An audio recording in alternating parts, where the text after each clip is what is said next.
Hello everyone, today we will be generating reports based off of our curb ramp design that will benefit us during the construction phase of the project.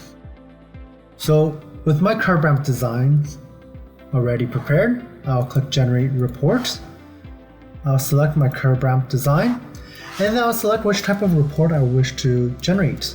So we have point coordinate tables which will provide us with the X, Y, Z values of each of the specific points.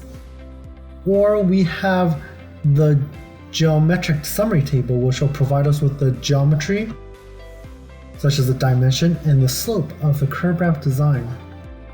So for now I'm going to generate a point coordinate table. I'm going to click create. I'm going to include the elevations because that's extremely useful when we're staking out our project.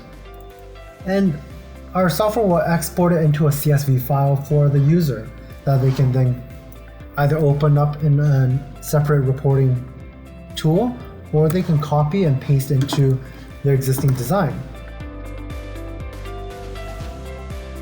So if I zoom in over here, you can see that these are the values that was generated by our software. So next I will be generating the geometric summary table. I'll click generate report again. Click geometric summary table, press create.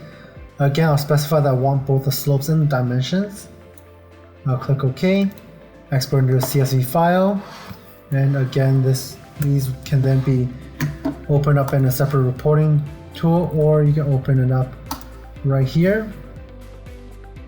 So they'll list out for you what sort of ramp we're using, what sort of curb we're using, the slopes of each of the elements, as well as the dimensions of each of the elements. Okay?